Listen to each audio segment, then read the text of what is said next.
ଜୟ ଜଗନ୍ନାଥ ସାଙ୍ଗମାନେ ୱେଲକମ୍ କରୁଛି ମୋ ୟୁଟ୍ୟୁବ୍ ଚ୍ୟାନେଲ୍ ଗଭର୍ଣ୍ଣମେଣ୍ଟ ଏକ୍ଜାମ୍ ସପୋର୍ଟକୁ। ତ ସାଙ୍ଗମାନେ ଆଜିର main exam RI ARI ICDS supervisor ଏସବୁ ଏକ୍ଜାମ୍ ସରିଯାଇଛି। ତ ତା'ର ପାଟର୍ନସ୍ କେମିତି କ'ଣ ଥିଲା ଆଜି ଡିସ୍କସନ୍ କରିବା। ତ ଆପଣ ଆଜି ଜାଣିଲେ ତ ନେକ୍ସଟ ଯେଉଁ ଏକ୍ଜାମ୍ ଅଛି ଆର୍ଆଇର ତ ଆପଣମାନେ ସେ ଅନୁସାରେ ପ୍ରିପାରେସନ୍ କରିବେ। ତ ପାଟର୍ନ ଦେଖିବାକୁ ଗଲେ GS part and computer part ଟିକେ ଆସିଥିଲା ହାର୍ଡ଼ ଟାଇପ୍ର।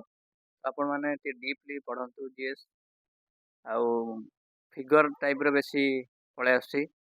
ଆଉ କମ୍ପ୍ୟୁଟରଟା ଆପଣଙ୍କର ପ୍ରାକ୍ଟିକାଲ୍ ବେସ୍ଡ ଏକ୍ଜାମ୍ ବେଶୀ ଆସୁଛି। ତ ଆପଣମାନେ ଯଦି ପ୍ରାକ୍ଟିକାଲ୍ କରିନାହାନ୍ତି ତ ଆପଣ ଟିକେ ଦେଖିଦିଅନ୍ତୁ ଯଦି କମ୍ପ୍ୟୁଟର ଅଛି। ଆଉ ସର୍ଟକଟ୍ କି ଆସୁଛି କମ୍ପ୍ୟୁଟରରେ। ଜିଏସ୍ରେ ଆପଣଙ୍କର ବେଶୀ କରେଣ୍ଟ ଆଫେୟାର୍ 2025ରେ ଆସୁଛି। ତ ଆପଣମାନେ ସେଇଟା ଦେଖିବେ।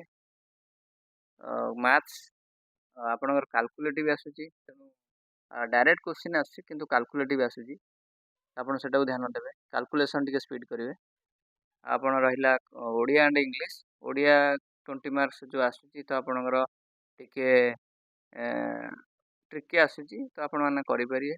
ଇଂଲିଶ ଆପଣଙ୍କୁ ୱାନ୍ ୱାର୍ଡ ସଫିସିଏଣ୍ଟ ଆଉ ଇଡ଼ିୟମ୍ ଫ୍ରେଜେସ୍, ସିନୋନିମ୍ ଆଣ୍ଟୋନିମ୍, ଆଉ ଗୋଟେ ଆପଣଙ୍କର error correction, active passive, direct indirect speech ଏସବୁରୁ ଅଧିକ ଆସୁଛି, ତେଣୁ ଆପଣମାନେ ତାକୁ ଭଲସେ ପ୍ରିପାରେସନ୍ କରନ୍ତୁ। ତ ଏତିକି ଆଜି ଭିଡ଼ିଓ ଥିଲା। ଧନ୍ୟବାଦ। Please like share and subscribe ମୋ ୟୁଟ୍ୟୁବ୍ ଚ୍ୟାନେଲ୍। ଧନ୍ୟବାଦ।